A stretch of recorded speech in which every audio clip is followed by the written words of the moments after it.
You are here today. So the Life in Christ family welcome each everyone. Okay, kuha po kayo ng upuan, komportabling upuan. No? Unti-unti po natin dinadagdagan ng electric fan. And sooner or later, malagyan na po ng second floor yan, malamig na yan. Amen.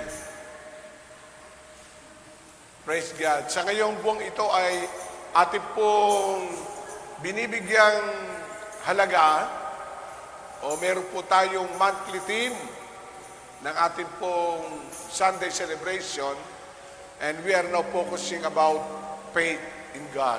Sabihin natin faith.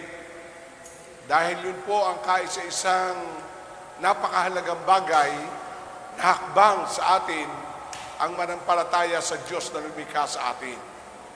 Amen? Amen po ba? So ngayon, buksan po natin ang ating Bible sa Exodus chapter 3, verse 12 hanggang 16. And may topic today, yung pong isang promise ng Panginoon, I will be with you, the assurance of our faith. Do you believe God is with us? Do you believe God is with me, with your house, with your business? Amen? Ayun po ang assurance ng Panginoon sa atin. Ang ibig sabihin, sinisigurado ng Diyos na tayo ay Kanyang sasamahan. Amen. Alam niyo, sa buhay ng isang tao, tayo nagagalak pag tayo nagsasama-sama. Amen? Meron ba kayong experience na, ayun, na-experience namin, mahal ko sa buhay, matagal mong hindi mo nakita, at nakita mo, grabe yung magkahalong damdamin ng excitement. Amen? Amen. Sapagkat meron kayong tinatawag na relationship.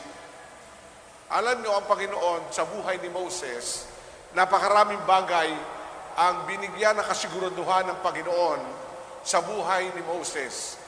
When God commanded Moses to lead the Israelite going to the promised land. Sabihin natin, going to the promised land. Ang Diyos ay nagbibigay sa ating ng lupa, pangako. Ano ba ang Kanaan in our modern generation? No, nung araw ay napakahalaga na tuntungan nila Moses ang lupa pangako. But today, in our modern generation, if you are a student, your Kanaan ay ang diploma mo. Amen. Amen po ba? Pag na-receive mo yung diploma mo, masasabi mo, Lord, thank you. Nakarating ako. Amen? Siyempre, may journey na naman yon. Pag ikay nagkatrabaho at na-fulfill mo yung dreams mo, that is your Kanaan. So marami po tayong dinidesire. Marami tayong pangarap, marami tayong nais mapuntahan.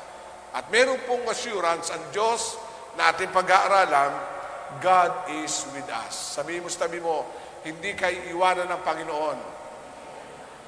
Kung may laban ka, ang Diyos ang iyong kasama.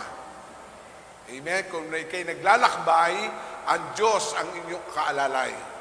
Okay, basahin natin ang Exodus chapter 3 verse 12 hanggang 16. In my PowerPoint, ay binigay ko lang po yung verse 12. Pero babasahin natin one by one. Ano ang sabi dito sa chapter 3, verse 12? Huwag kang mag-alala. Mas bungad na salita pa lang, ay talaga nakaka-excite na. Amen? O sabihin mo sa tabi mo, huwag kang mag-alala. Sagot ka niya. Amen. Kasi ang Bible sa New Testament, sinabi rin yan huwag kang mag-alala. Kasi ang pag-alala ay ginagawa lamang o nangyayari lamang sa taong walang pananampalataya sa Diyos. Amen? Amen. Huwag kang mag-alala. Yun ang ibinigay kaagad na bungad ng pangako ng Diyos kay Moses. Kasi ang hirap lang naman, ang responsibilidad niya, aakayin niya ang lahat ng lahi. No? Dadali sa lupang pangako. At ayon po sa mga Bible scholar, dapat 40 days. ang kanilang paglalakbay, pero naging 40 years. Pero dumaliman at tumagal, may isang bagay akong nakita. Hindi sila iniwanan ng Diyos. Amen? Matagal man mangyari yung pangako ng Panginoon, malapit man o malayo man, isang bagay ang sinisigurado ng Diyos sa atin. Huwag kang mag-alala. Hindi ka iiwan ng Panginoon. Amen? So tuloy natin ang basa. Hindi kita pababayaan at ito ang magiging katibayan na ako ay nagsugo sa iyo. Sa bundok ding ito, sasambahin ninyo ako kapag nailabas mo na sa Ehipto ang aking bayan, sabi ng Diyos. Sinabi ni Moses, pupunta ako sa mga Israelita at sasabihin sa kanilang ako'y sinugo ng Diyos sa amin na aming ninuno. Ngunit ano po ang sasabihin ko kung itinanong nila kung sino nagsugo sa akin? Magtatanong, sinabi ng Diyos, ako ay si ako nga. Sabihin nga natin, I am the great I am. Ako'y napatigil sandali nung aking binabasa ito. Hindi naman pangalan ito talaga. Huwag niyo ipapangalan sa anak niyo. Ha? Anong pangalan mo? I am the great I am. Ano? Amen po ba? Ang ibig sabihin ng I am the great I am, what is your need? I am the answer. Wherever you are, I am your guidance. Pag sinabing I am, nasa Kanya lahat. Amen? Pag sinabing I am, ikay may problema ka sa pera, I am your provider. May nararamdaman ka, I am your healer. Hello? Pag sinabing I am, package ang pangako ng Panginoon. Kaya, yun ang sabi ng Diyos bilang assurance, kasiguraduhan kay Moses sa kanyang pagsunod. Ako ay ako nga, sabihin mo sa mga Israelita na isinugo ka ng Diyos sa pangalan ay ako nga. Verse 15, sabihin mo sa kanila na sinugo ka ni Yahweh, ng Diyos ng iyong mga ninuno, ang Diyos nila Abraham, Isaac, and Jacob. At ito ang pangalang itatawag nila sa akin magpakailanman. 16, last verse. Lumakad na at tipunin mo ang mga pinuno ng Israel. Sabihin mo sa kanila, pag nagpakita ako sa iyo, akong si Yahweh, ang Diyos ng iyong mga ninuno, nina Abraham, Isaac, at Jacob. Makikita natin, 3 henerasyon ang sinabi dito. The Abraham, Isaac, and Jacob. What it means? Ang ibig sabihin, ang assurance ng Panginoon is generation after generation. Hindi lang individual. Sabihin natin, hindi lang sa'yo. Yung henerasyon mo, merong assurance o kasiguraduhan na ipinangako sa Diyos. Ng Diyos. Amen? Amen. Sabihin na, ikaw ang mainit sa Panginoon, ikaw dumadalo, merong bahagi ng pamilya mo na nagkukulang, kapatid, pasalamat ka, sapagkat ang pangako ng Diyos ay hindi lang sa iyo, kundi sa buo mong sambahayan. Amen? Yan ang pangako ng Panginoon. Kaya ikaw yung tumatayo bilang tagapamagitan. Are you with me? Amen. And sooner or later, the perfect timing of God ay mangyayari. Na Lord, salamat. Hindi nawaglit sa yung paningin ng aming pamilya. Sasamahan ka nun eh. Kung paano kung sinamahan si Abraham, si Isaac, at si Jacob. At alam naman natin, ang Jacob ay pinangalan ng Israel. Are you there? Amen? At so, ibig sabihin, diyan nagsimula ang ating lahi. Kaya kung tawagin si Abraham, the father of faith. Amen? The father of our faith. Ibig sabihin, yung pananampalataya na natanggap ni Abraham, ni Isaac, ni Jacob, at yung mga ninuno, kahit wala pa akong apo, may pangako na ang Diyos sa maganda kong apo, si Apple. Oh, no, may pangalan na kaagad. Praise God. No? Napatawa misis ko, ba't ang apple? So, napakahalaga. Kasi minsan, naaalipin tayo nung self-identification and self-righteousness. Hindi natin alam ang Diyos, pag tumingin, hindi lang ikaw tinitingnan.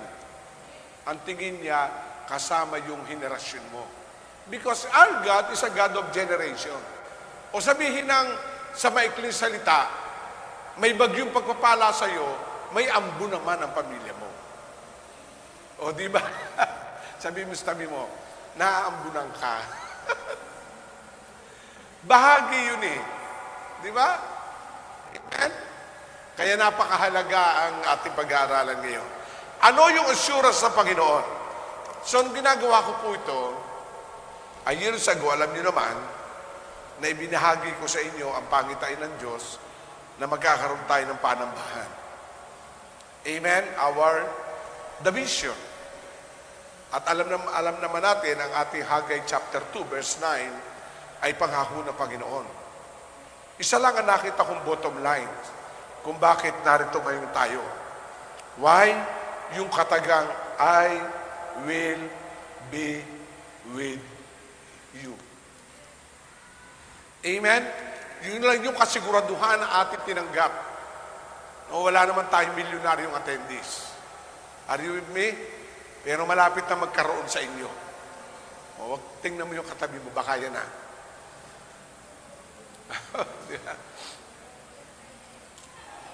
Kasi minsan kami mga pastor, nagsisharing. Naging chairman ako ng San Pablo City. Minsan, yung popcorn sharing ng mga pastor ay napupunta sa, alam niyo na, iniisip nila na may dumalo sa kanilang milyonaryo para naman daw sila i-provide. Isa lang sinabi ang aking kiniklaim. Kasi pag may dumalong milyonaryo, tuturuan mo pa yon. Are you with me? Amen. Ay, imiliw kung hindi naman talaga na-support. Ang mahalaga ipag-pray, yung mature Christian na nasa loob ng church, yun ang payamanin ng Diyos. Sapagkat yun, may pundasyon na. Sabihin mo, ikaw yun. Amen. Mangyayari yun eh. Kasi ang assurance ng Panginoon ay yung kanyang pangako, I will be with you. Amen? Meron talagang ang Diyos na pangako. Kaya lahat ng pangako ng Diyos nakakonekta sa divine direction and destiny. First of your family, next is to the church. Mararating ng pamilya mo yung pangako at kaya kapag papalain, may dahilan din ng Diyos. Amen? Amen. So tuloy po natin. Ano ang sabi po ng Haggai chapter 2 verse 9? God's greatest assurance of our faith to God. 2 years ago, balikan natin na ito po ay nilinis, na dati po ito ay maraming sili. Noong una po narating namin to, maraming puno na sili. Talagang inalis pa, talaga sinakripisyo yung aanihin sa sili. So ito po yung ating kinlaim 2 years ago, Haggai chapter 2, verse 9. Ano sabi ng Bible? No?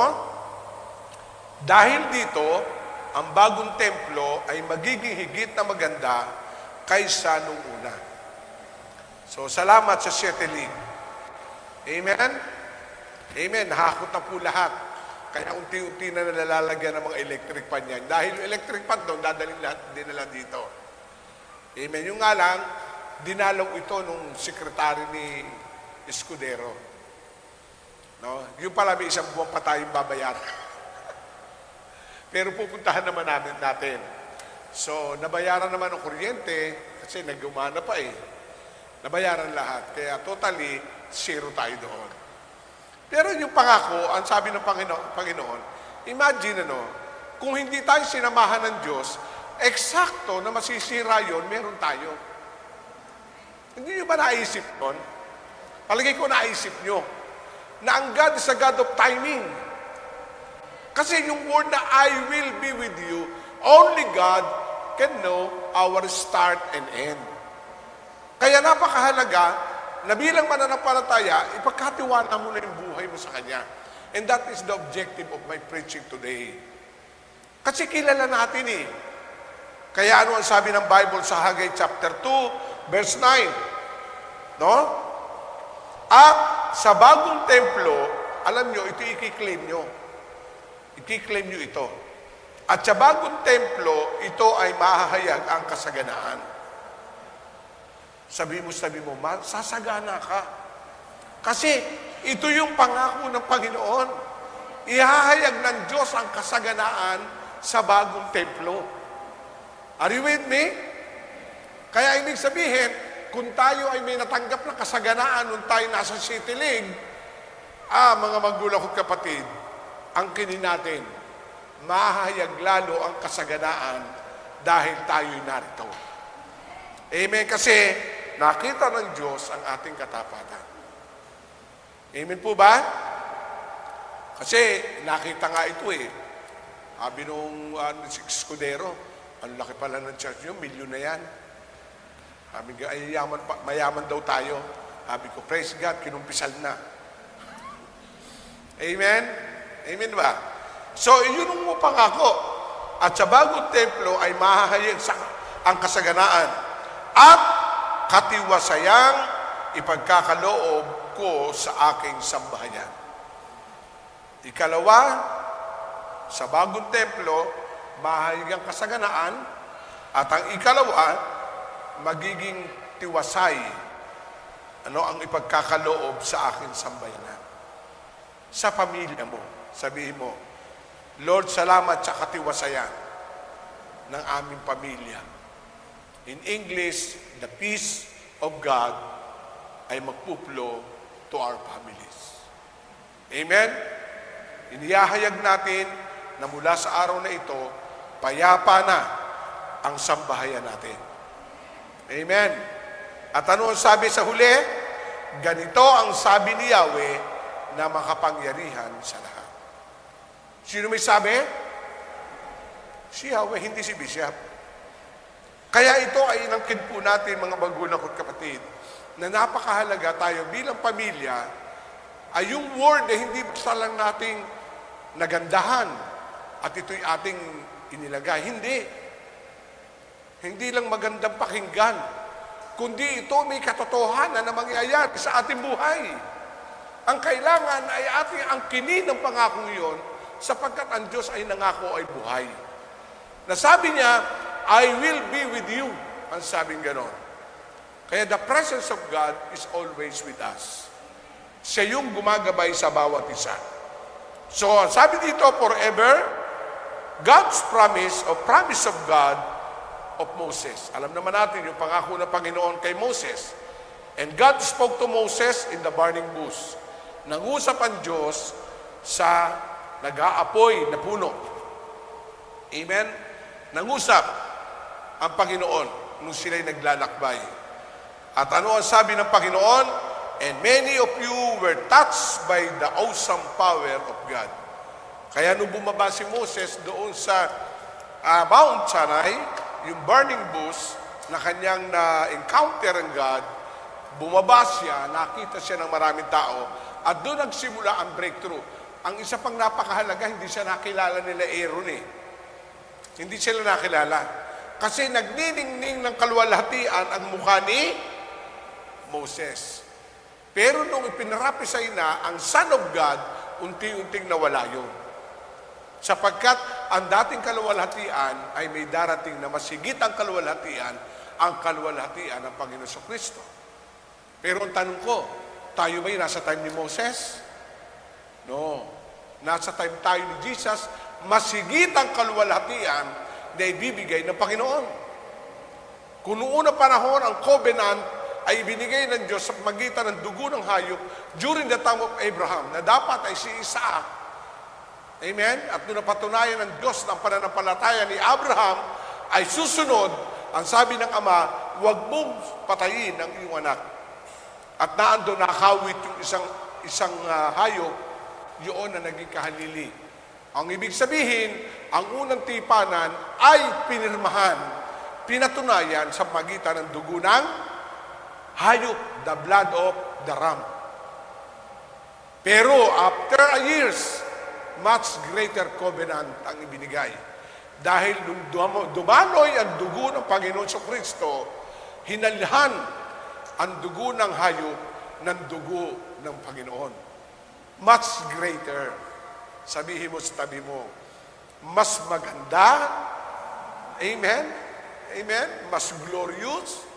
Why? Sapagkat we are under the new covenant of God. Kaya nga merong Old Covenant at merong New Covenant, the Old Testament and the New Testament. And we are now under the Lord Jesus Christ. Amen? Kaya napakahalaga nun, mga kapatid. So una, sa verse 12 ng Exodus, makikita po natin the promise of His presence. Alam nyo, pag tayo may gagawin, mag-a-apply ka sa trabaho, magtatrabaho ka, papasok ka sa eskwelahan, anuman ang gagawin, unang-unang i-acknowledge mo yung pangako ng kanyang presensya. Dahil as a human being, we are limited. You cannot control your circumstances and what's happening today. Only God can control, right? Amen? Kaya napakahalaga. Nung si Coco, yung anak ni ate, ni nanay, ay nung paalis, Bishop, ako po ay sasakay na uli. Ang sabi ko, may the presence of the Lord be with you. Lagi yun. May attendance tayo, isang seaman din, na ngayon ay medyo nagretiro na, nung siya ay laging sumasakay, pag bumababa yun, dumadaan sa bahay yun, pagkatapos, pag aalis, talagang kahit sa telephone, tumatawag yun. Ang lagi ko sinasabi sa kanya, hindi mo kontrol ang barko kung saan kayo pupunta. Pero may Diyos na kukontrol habang naglalakbay ka. At lagi niya gine-gesture, pagtungtong niya ng hagdanan ng barko, lagi niya sinasabi, the presence of God is with me. Amen? Hanggang sa tumanda, ayun, nagretiro na. O ngayon, na-enjoy na lang yung kanyang blessing. Kaya, the first thing we need is the promise of His presence. Ano sabi ng verse 12? Huwag kang mag-alala, hindi kita pababayaan. Minsan kasi, ang nakakahinder ng lahat ng plano mo, nag-aalala ka kahit hindi pa nangyayari. Ay anak, baka naman ikay may gagawin ay huwag na ka lang, nakakapag-alala ka. No, huwag kang mag-alala. Amen po ba? Amen. Kasi nung una pangako ng Panginoon, the promise of His presence. The promise is ano? Kay Moses, huwag kang mag-alala. Kaya kung ikay mag-a-apply ng trabaho, the promise of His presence is always with you. Anumang negosyo mo, anumang lakad mo, anumang sales talk ang gagawin mo, anumang pag-aaral ang gagawin mo, acknowledge the presence of God and God is with you. Why? Kasi ang Diyos ang nagbibigay ng extra ability. Are you with me? Ang Diyos ang nagbibigay ng extra knowledge. You have knowledge, but limited knowledge. But if you acknowledge the presence of God, His presence is always with you, may extra lagi yun. Amen?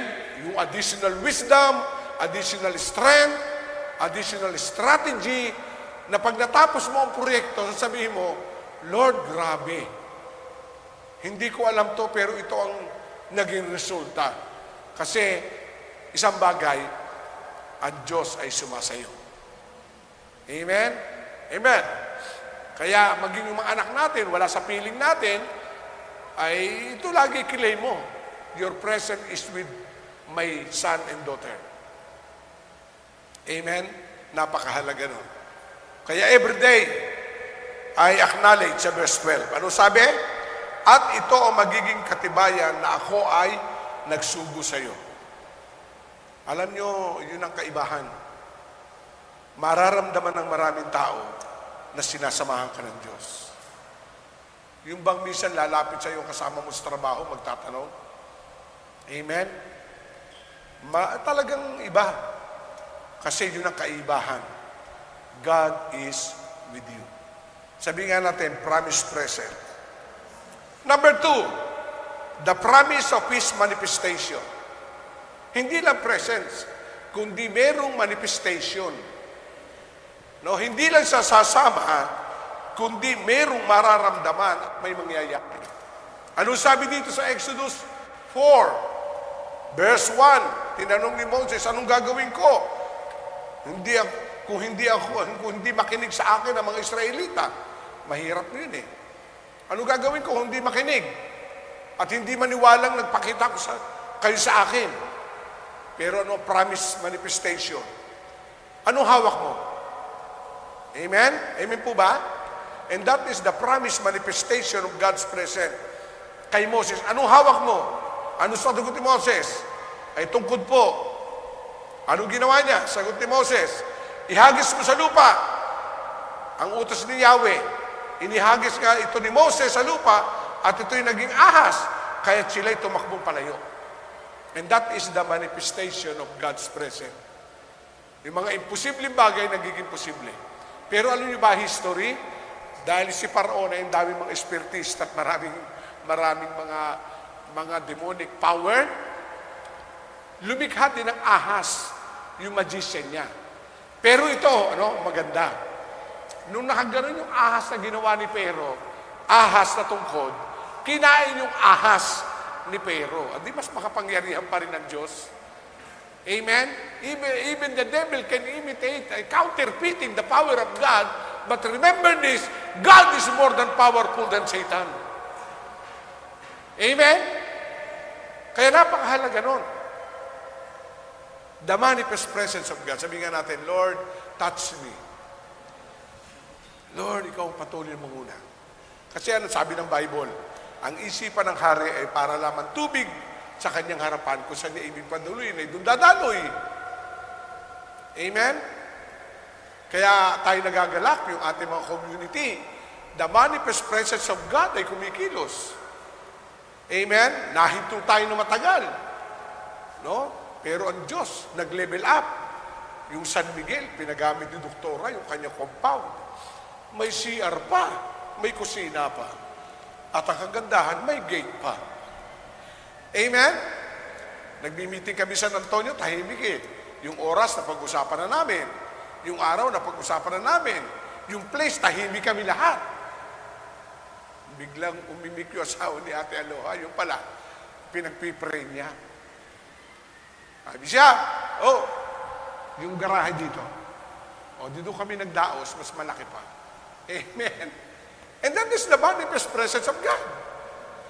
Kaya ang unang-una, huwag ka mag-alala. Dahil unang-una, God's presence is with me, with you. The second one, the manifest presence of God is with us. Amen? Ang dami pa eh. Pinasuot pa yung kamay ni Moses sa kanyang robe. Ang sabi ng Diyos, sige, ito pang manifestation. Ilagay mo yung kamay mo. Nung inilabas, may ketong.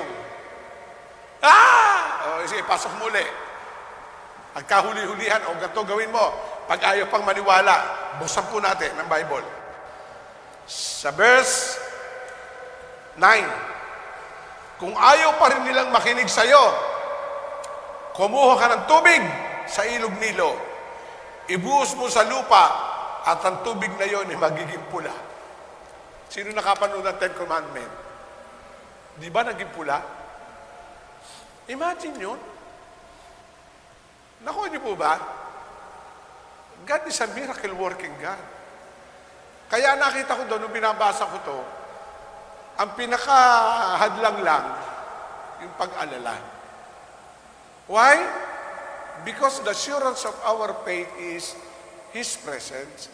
The manifestation of God's presence is with you. Amen? Ano pa hahanapin mo? Sabi mo, wala ka nang hahanapin pa kay Lord. Hawak niya lahat. Even though the circumstances ay hindi natin control, huwag ka mag-alala doon. Our God is a God of power God. He control everything. Alam niyo kung bakit nag-i-struggle ang tao?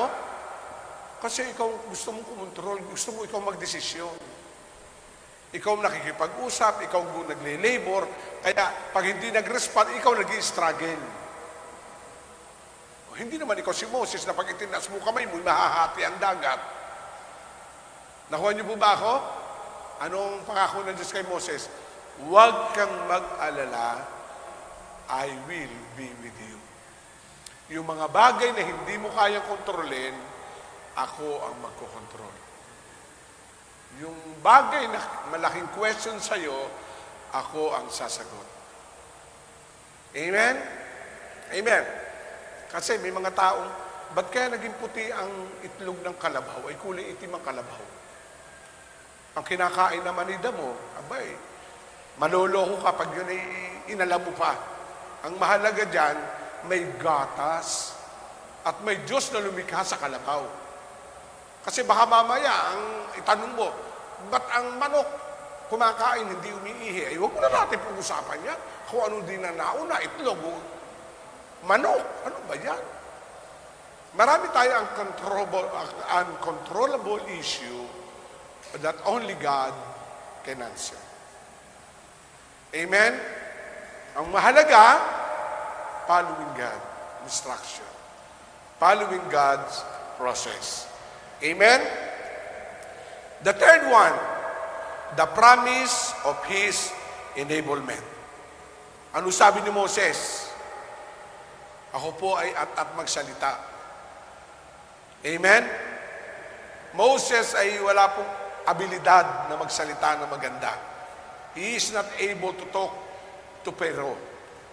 Wala. Pero God's enablement is available. Sabihin natin, ang kakayanan ay meron ng Diyos. Kung hindi mo kaya, kaya ni God. Hello? Kasi yun ang deliverance ni Moses eh. Lord, ako yata't magsalita. Pero anong sabi ng Bible kay Moses?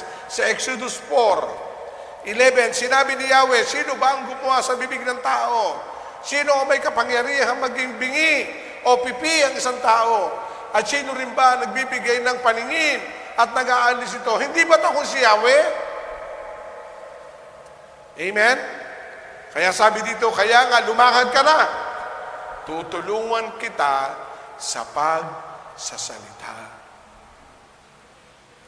Amen?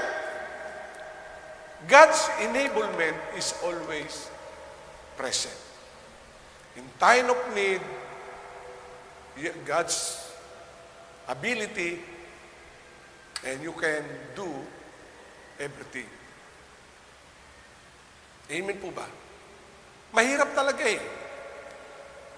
Ay, nung ako naging professor ng Bible School eh, Lord, ba, anong tuturo ko doon? Pero may peron eh. Hanggang sa ginawa akong regular professor, hindi ko alam, nag-evaluate pala yung mga Koreano na magiging dean. Ay sa hanay po ng mga professor, ay pangalan ko ang lumabas, ay glory to God. At sabi ko, Lord, wala naman akong alam. Pero ang Diyos, He is a God of resources and connection. Amen? Hello? At one day, after pandemic, ginawa na ako administrator. Ang hirap nun. Pero hindi ako nag-aalala. Kasi bakit? God's enablement releasing to me and to you. Kaya kung merong job, hindi mo kayang gawin, ask God. Kung may challenge sa buhay, na mahirap, may thesis, may assignment, you are not able to do, ask God. Hello? Amen? Kasi God's enablement, His presence, the manifestation of God's presence, and God's enablement. Naandun yung promise ni God. Amen? At magugulat ka na lang. O sa Martes, meron naman. Kaya ako naman, pag wala pong klase, ako yung research. Kasi, Professor, Bishop, ano subject ko? O ito subject natin susunod. Pag pinasa ko na, Bishop, padalan mo ako ng outline. Hallelujah. O sige. Nakinig po ba ako? Amen. So, ay, ganon. Pero tutuwa naman ako, 1 month before classes, settle na lahat. Amen. Kasi, increasing enablement of God, pag may desire ka, ilalagay sa iyo ng Diyos. Kaya huwag kang mag-alala. Sa challenge ng buhay, kaya mo yan. Sabi mo sa tabi mo, huwag kang mag-alala. Kaya mo yan. O taas ang kamay ng mga estudyante. Huwag kayong mag-alala. Makakagraduate kayo. O, di ba? Amen. God's enablement is one of His promise. Magulat ka pa, baka kasama ka sa honorable mention. O, di ba?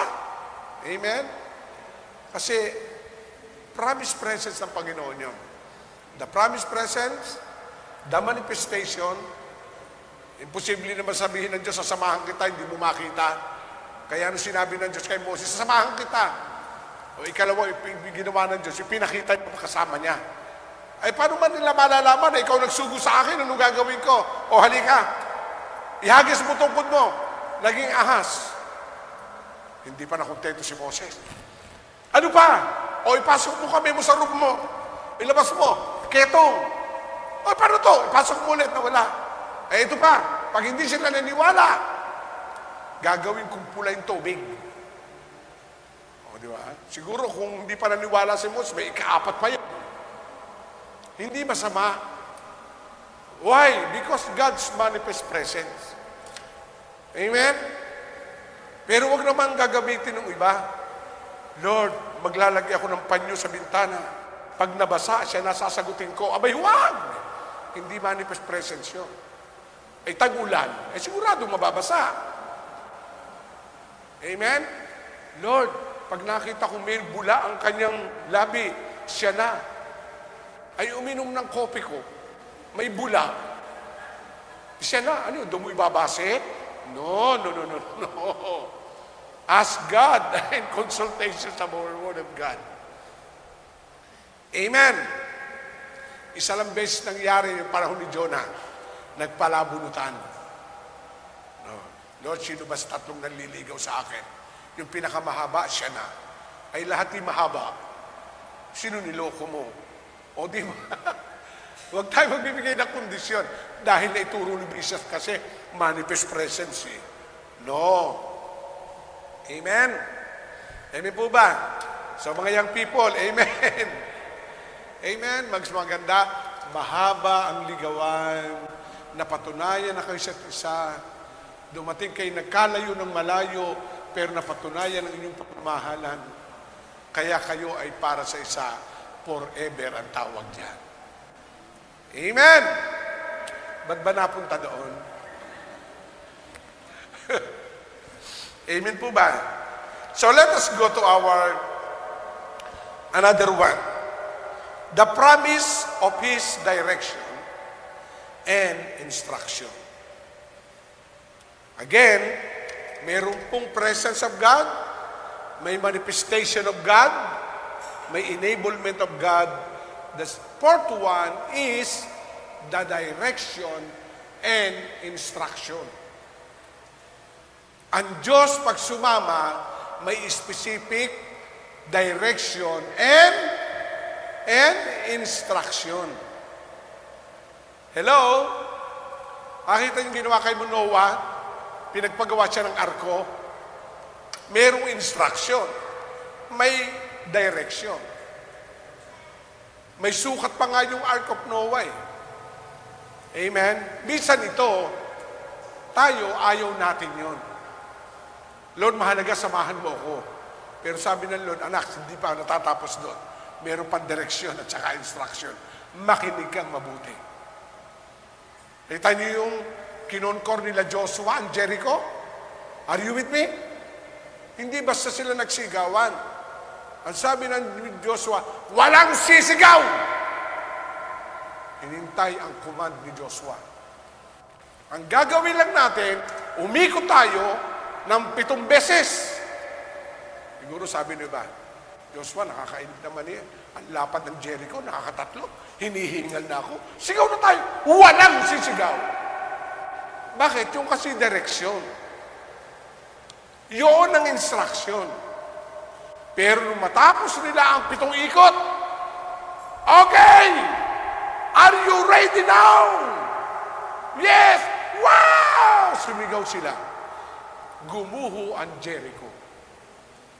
Because ang Diyos nagbigay ng direction and instruction. Huwag mong lalabagin yun. Amen? Amen po ba? Nga lang yun ba, naalala ko yung kwento ni Bishop Joby, ay meron tinatawag na exegetical study at Jericho. Dumating yung treasurer ng church, ay laki ng church. Bishop, at tagal-tagal yung pinag-uusapan yan. Ay hindi niya alam, ini-exegete pa. Ano ba pinag-uusapan niyo? Jericho, yung gumuho. Eh may budget naman tayo, ba't hindi natin patayo?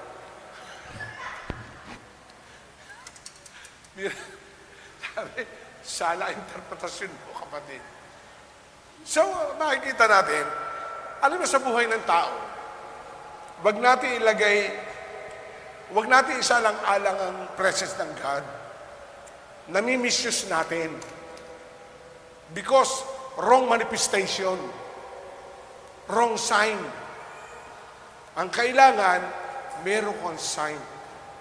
Meron kang direction. Meron kang instruction. Amen? Amen po ba? Kasi para sa ikabubuti mo yun eh. Amen. Tayo, nagkakaroon tayo ng instruction dito. Amen po ba? Kaya tayo naniniwala na tayo ay binigyan ng direksyon talaga na magpatayo ng Hagay. Kasi yun ang direksyon eh. Naalala ko nga yung aking diary, yung book note ko, nakasulat ito. Na minsan ikwento ko na. Personally. Ang sabi ko kasi noon, Lord, at the age of 55, may bahay na naman ako. Patikimin mo naman ako ng bagong sasakyan. Kasi hindi ko na kaya magtulak pag age of 55. Nangyari. Nagsula uli ako. Lord, pagdating naman ng 60, may chance na kami. 60 na ako ngayong taon. Nangyari. Nagsulat uli ako ng another 5 years. Saka ako na nasasabihin sa inyo. Pero kasama doon ang akin si Apple. Oh? Kasi kailangan mo ilapat sa Panginoon eh. Amen. Kasi ano sabi ng Hagay 2:2, isulat mo ang iyong pangitain, di ba? Write your vision so that the people may know their way. Babalikan mo yun. Sabi ko, Lord, ito. Amen? Kaya, yung manifest presence of God, the promised presence. The second one, the promised manifest presence. The third one is the promise of God's enablement. Kaya huwag mo sasabihin, hindi mo kaya. God is able to help you. And the last one ay the presence of God, direction, and instruction. Kaya makikinig ka. Kaya nakita niyo si Joshua chapter 1, nung si Joshua pinili ng Diyos bilang successor ni Moses, anong sabi ng God kay kanya? Do not turn to the left, do not turn to the right. Sabi ng Diyos kay Joshua, alalahanin mo, sundin mo kung paano ko sinamahan si Moses, sasamahan din kita. Pero ito pinagbibiling ko sa iyo, huwag mong kakalimutan ng aking salita, lagi mo ito yung bubulay-bulayin araw-araw. At huwag kang liliko sa kaliwa, sa verse 7 ng Joshua chapter 1, huwag kang liliko sa kanan. Kasi minsan ito, katulad ng journey ng Israel, hindi naman lahat yung nakarating sa promised land. Kasi tumigil sila yung iba, nakaramdam lang ng greeny pasture. Sabi kay Moses, dito na lang ako magpaiwan na lang ako. Kayo na lang ang magdiretso. O hindi naman yun ang pangako ng Panginoon. Promise lang. Amen? Amen ba? Kaya sabi kay Joshua ito, As I with Moses, I also with you. Sabi ng Joshua chapter 1 verse 1 and 2. No? Kung paano ako sumama kay Moses, sasama rin ako sa iyo. Pero mayroong divine direction and instruction. Do not turn to the right or to the left. Kasi doon tayo nababago. Minsan nakapokus na tayo, God's direction, instruction, mayroong kuhit sa kanan, pinansin mo. May kuhit sa kaliwa, pinansin mo. Kailangan na yan, focus kung ano yung promise ng Lord na kinlay mo, you will have it in His perfect time. Amen? Alapakan natin ang Panginoon. Kaya napakahalaga bilang tayo mananampalataya, God's presence is with us. So let us go to our ending. Tatlo lang ito. His presence give us rest. His presence give us rest. Pag tayo ay may kalinga ng presensya ng Lord, hindi ka mapapagod. Amen? Ang magtrabaho may presyo. Ang mag-aral may presyo. But if you enjoy the presence of God, there is no pressure. Merong rest. Ano sabi ng Bible, Exodus 33:14? The Lord replied, My presence will go with you, and I will give you rest. Hindi ka lagi nagkukumahog. Hindi ka lagi nagmamadali. Bakit?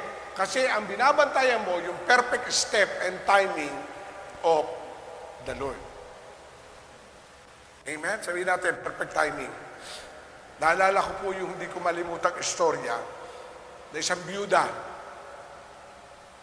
Magpapasko. Nananalangin yung byuda na magkaroon man lang ng magandang Noche Buena at saka Medianoche ang kanyang 3 anak. Sa bukid sila nakatira.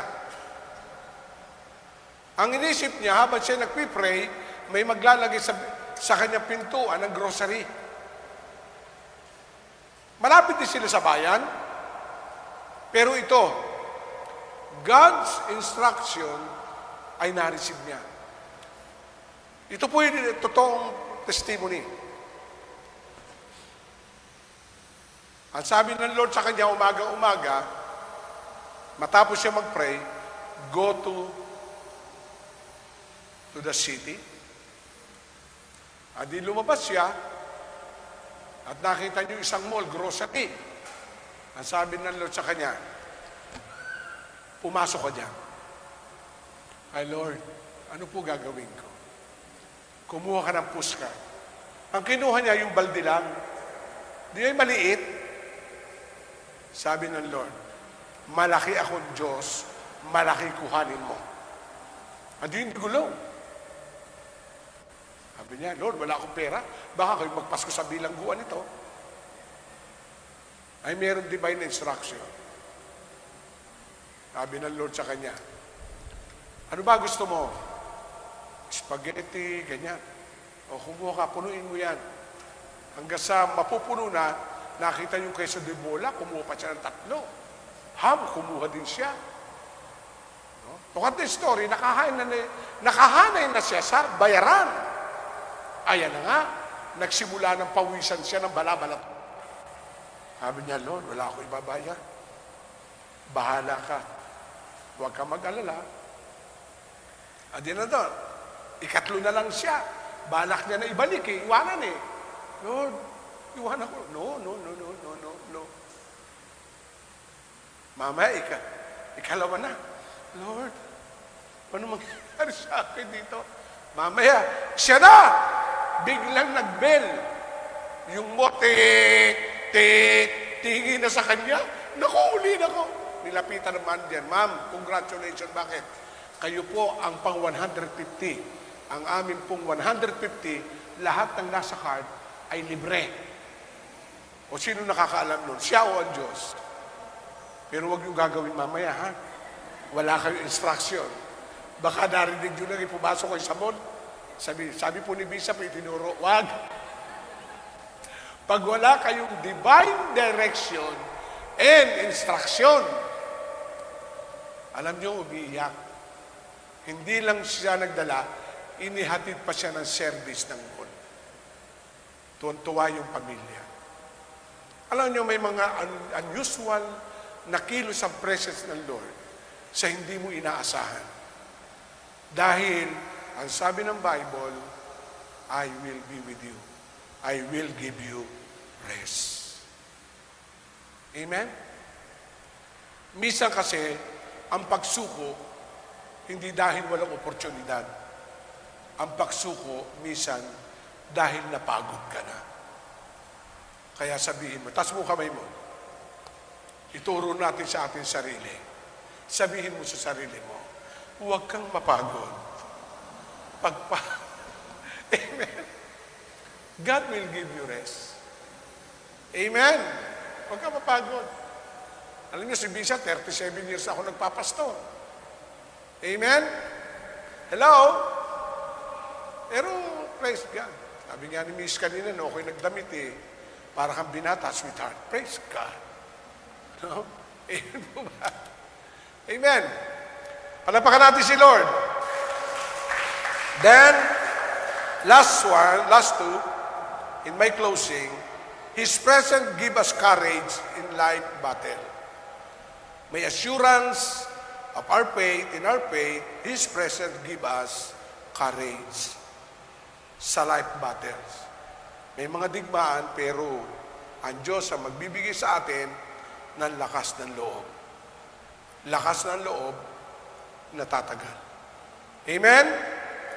Ano sabi ng Deuteronomy 20, verse 1? When you go to war against your enemy and see the horses and chariot and an army greater than yours, do not be afraid of them. Because the Lord your God, who brought you up out of Egypt, will be with you. The goodness of God is always there. David experienced the goodness of God when David faced Goliath. The goodness of God. The goodness of God, experience of the three Hebrew men, Shadrach, Meshach, and Abednego, nung sila ay hindi sumamba sa pinagawang higante ni Nebuchadnezzar.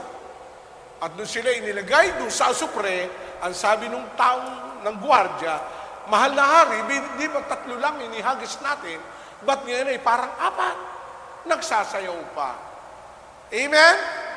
Kasi ang Lord ay nagbibigay ng courage to fight the good fight of faith. Si Daniel, he experienced the goodness of God, bagamat pinagbawal at natataka ni King Darius na walang magpipray, at siya nagpray, isinumbong siya. At ano naging parusa sa kanya? Inilagay siya sa lion's cave. Pero nakatutuwa sapagkat in his spirit, makita natin hindi siya nilapa ng leon. The presence of God will give us courage to fight, to stand for the truth. Are you with me?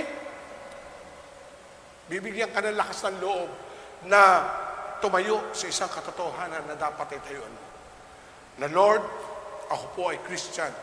Ako po ay para sa iyo. And you will experience the goodness of God. Amen? And last one, the presence of God is assured until the end. Ang Diyos ay nangako, wherever you are, God is with you. Sinigurado niya yun. Amen? Amen po ba? Ano sabi ng Bible sa Matthew 28:20? Teach them to obey everything I have commanded you.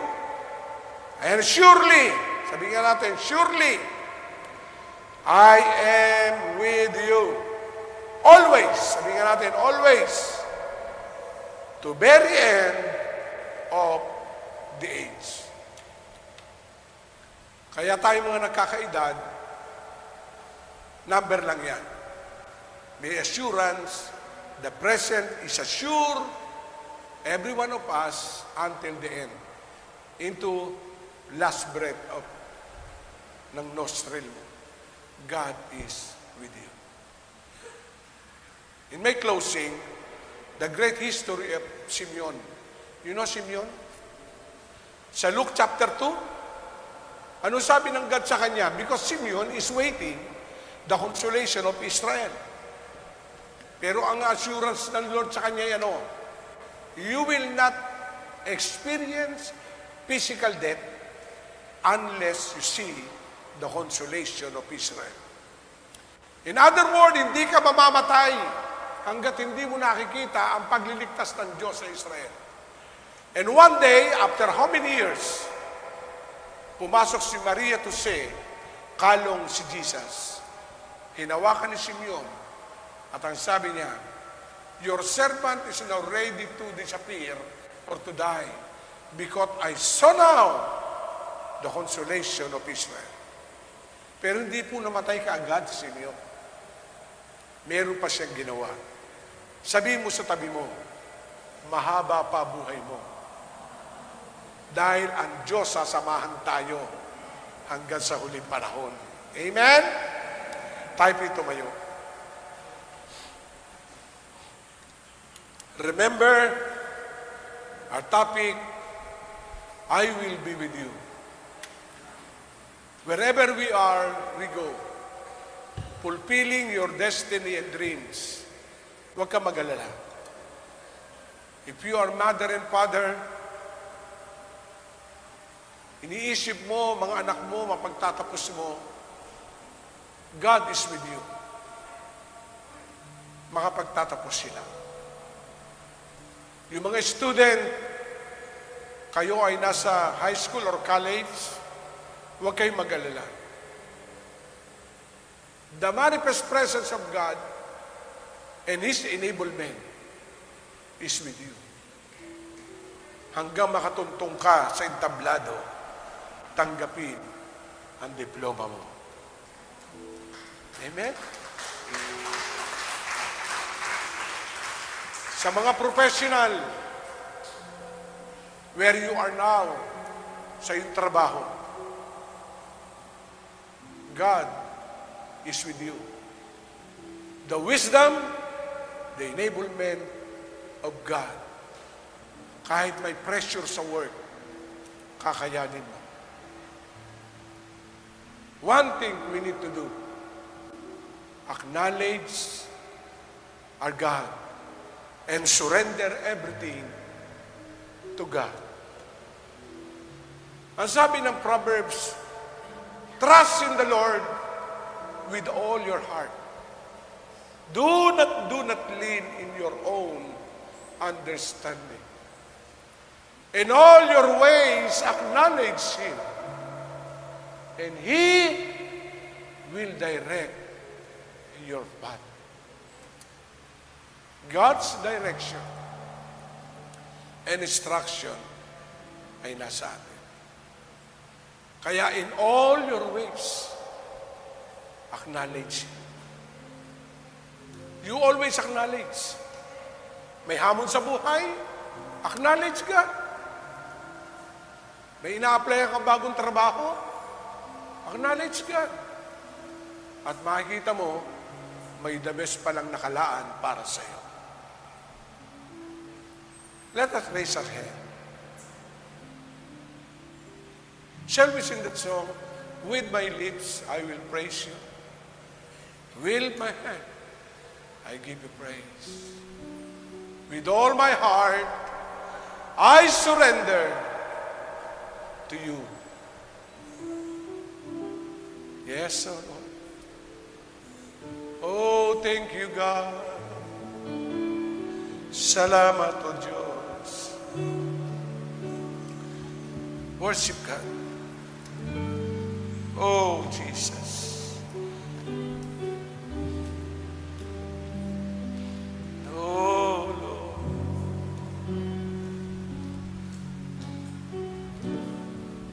Sing it.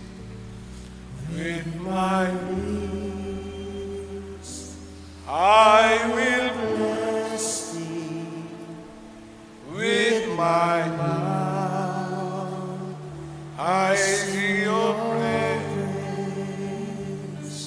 With my eyes, I long to see you. Show me your face. With my knees, I long to win you. With my hands, I long to touch you. With all my heart, sing it. I surrender to you. Let all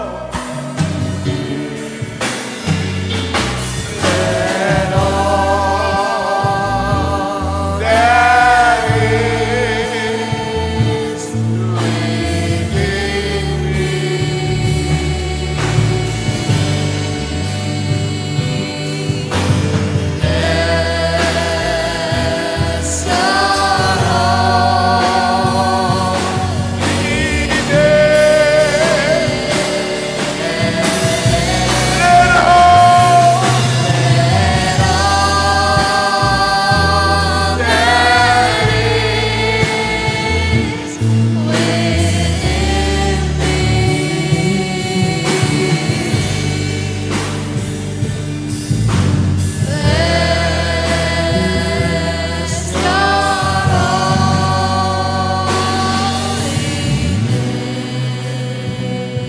sa oras na ito, kung merong pag-alala na nasa puso mo ngayon at napakinggan mo ang message na ito, God is true to His promises to you. Hindi Kanya iiwan. The manifest presence of God every day is with you. In God's enablement. Huwag kang mag-alala sa pag-aaral mo, pamilya mo, sa trabaho. Only one thing you do is to trust God, His mighty comfort and mighty hand. Ihandog natin sa Diyos ang hindi natin kayang solusyonan. God's enablement ay ibibigay sa atin. Talk to your Father. Talk to the author of your faith. Talk to the source of our life. Talk to Jesus. And the living water will flow to you. And this is the day that we will experience rest. Tinapos ng Diyos ang pag-alala.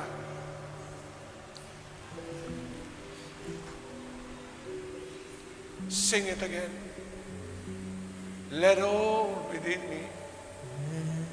Let all. Gawin mo panalangin ang awit na ito.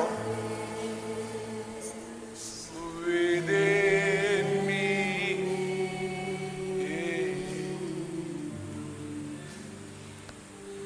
Let all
Sumabay po ang lahat sa maikling panalangin.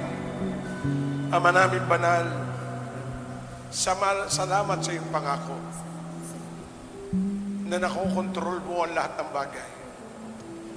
Itinatas ko sa iyo ang aking sarili, ang aking buong sambahayan, ang aking mahal sa buhay ng nasa malayong lugar.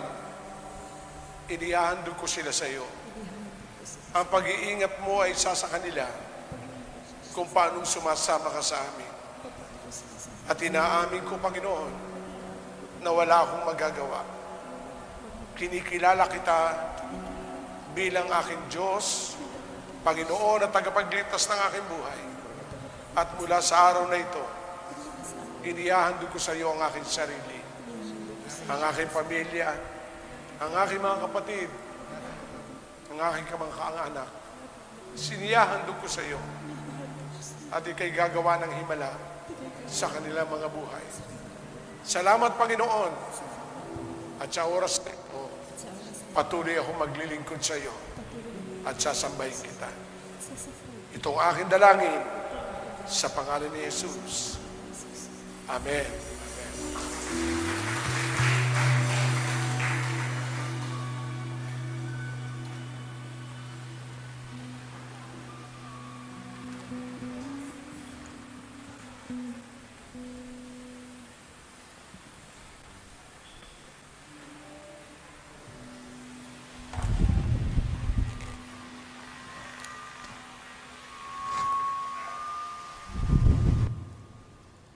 Praise the